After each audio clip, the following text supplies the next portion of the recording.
Hey guys, welcome back to the Comic Book Lowdown. I'm Wellington. I'm bringing you guys another pull week video.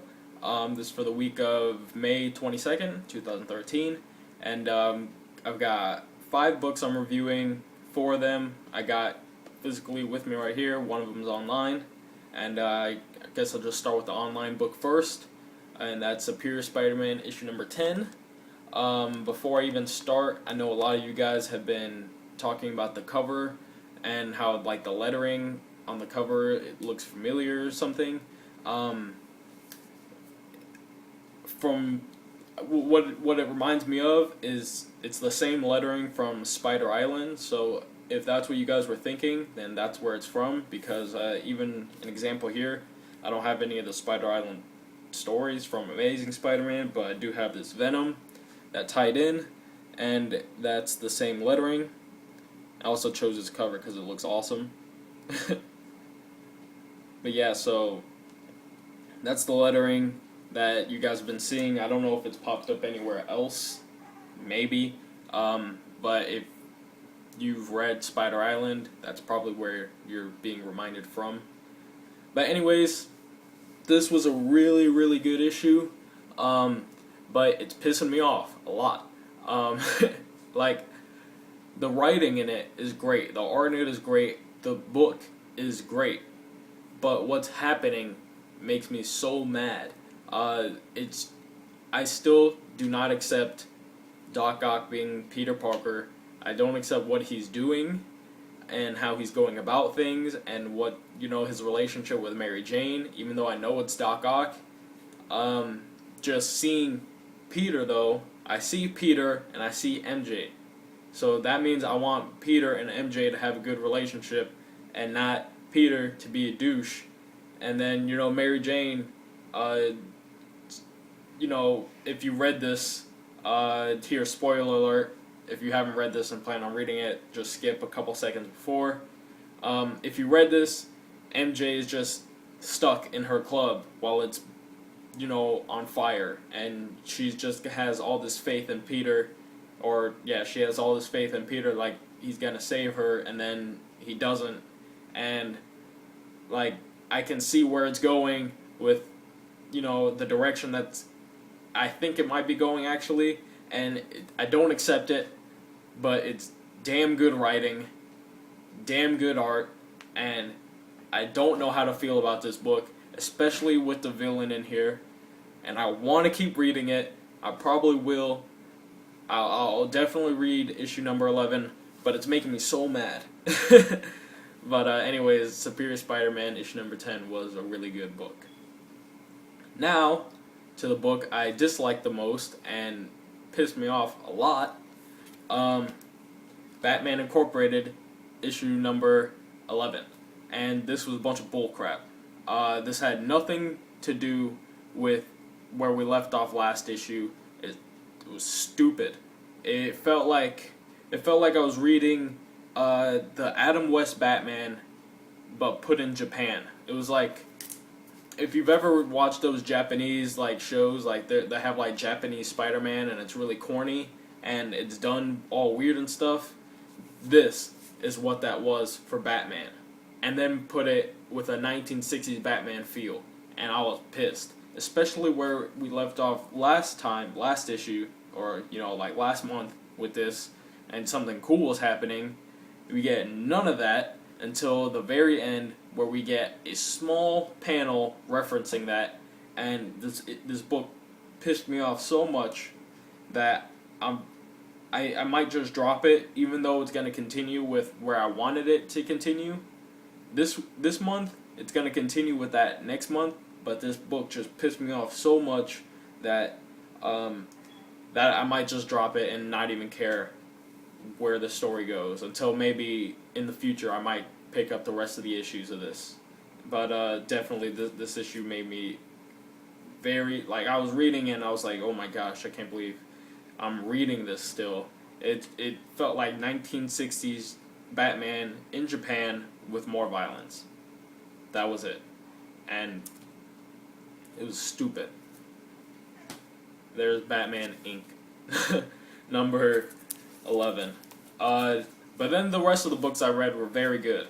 So now I can cheer myself up as I talk about Scarlet Spider-Man or Scarlet Spider issue number 17, and that cover is awesome. Got glare, but so yeah, the cover is awesome. The whole story is great. If you have been reading Scarlet Spider, or if you read Scarlet Spider before and might have jumped off, you might be familiar with the Assassin's Guild. They showed up in a couple of issues before, and they show up again. They're bringing up some older stuff that happened earlier in the run, where in return of them not coming back and hurting any of Kane's friends or family or whatever, not really family but his friends, he'll have to do one murder for them, and they're coming back for that. And as you can tell by the cover, they want Kane to go after Wolverine, and the whole thing that they do in Kane, and he's teamed up with Araceli, what I don't even know what her powers are, but like the girl, if you've been reading, they team up together. There's a lot of good humor in this, a lot of laughs, but also a lot of just cool things that happen, and we eventually get this and more, and this was a really good issue. It was really strong, and definitely pick it up, because $2.99 book, really strong right now. Christopher Yost is he's doing a lot of good stuff. Next up, book that I really loved as well, and I just remember one of the funny parts in here. This is The Inferior Deadpool, issue number 10, and I know I said in my Lowdown Looks video that like this was Ramos art. I never actually checked the cover artist in this, so it looks like Ramos art, so I assumed that it was Ramos art, but I don't know if they put the cover. Oh, yeah, the cover artist is not Ramos in here. It was like everybody had said, just pretty much a parody of his art. So I was wrong there, but this book was very good. The art by Mike Hawthorne is great. The writing in here is great. It throws back to a lot of the Daniel Way stuff in here.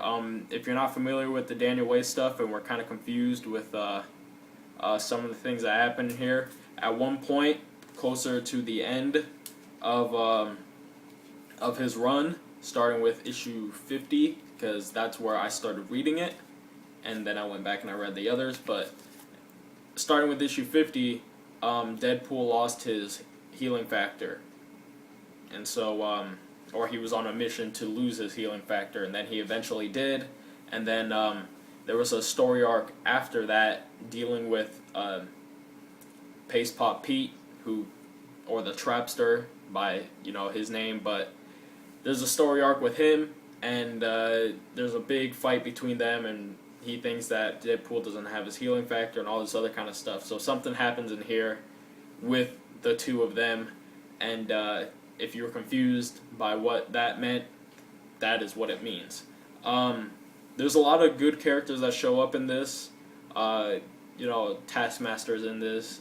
As you can see, Spider-Man's in this, and it's kind of, people are catching on to the Superior Spider-Man. You see it in the main book, and you see it in Deadpool. Deadpool clearly sees that it's not Spider-Man. It's not it's not Spider-Man, but it's not. He's acting differently, as everybody else can see, and it's mainly because of the jokes.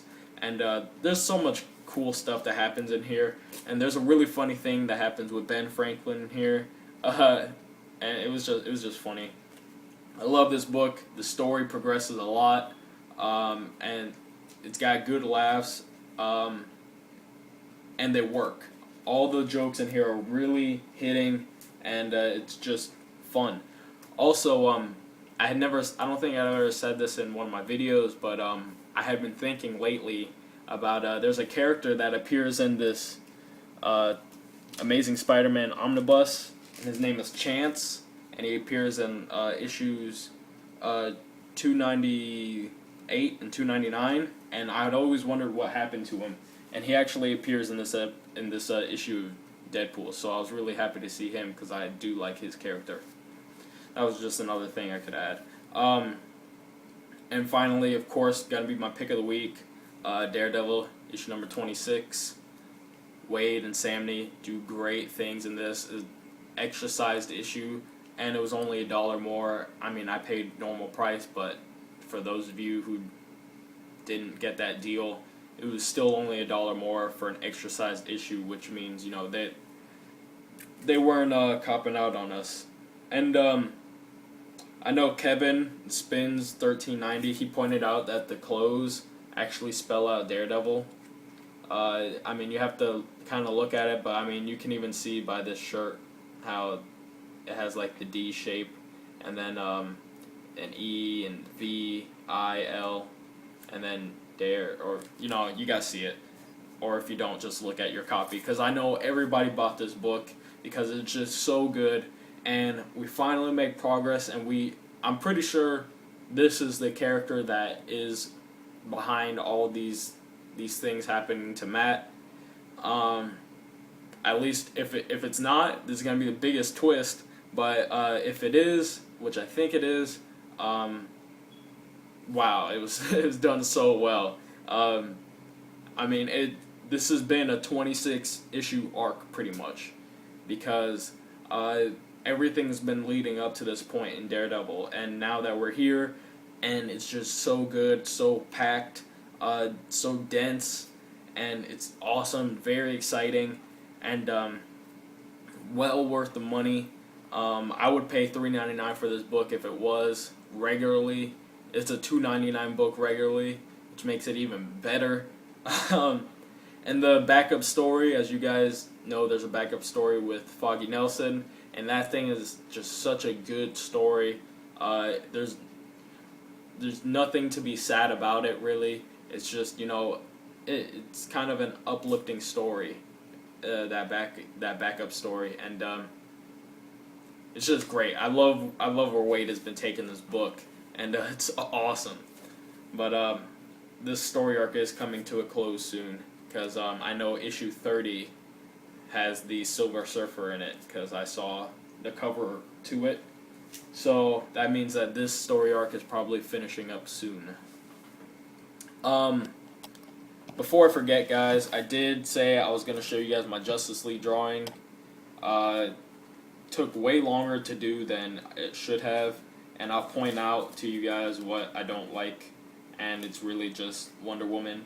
It sucks, because it was such a good drawing, and then the marker bled when it was fine. It was like really small thing I was trying to do, and it bled, and now Wonder Woman looks like she has a mustache, which pisses me off. But here it is.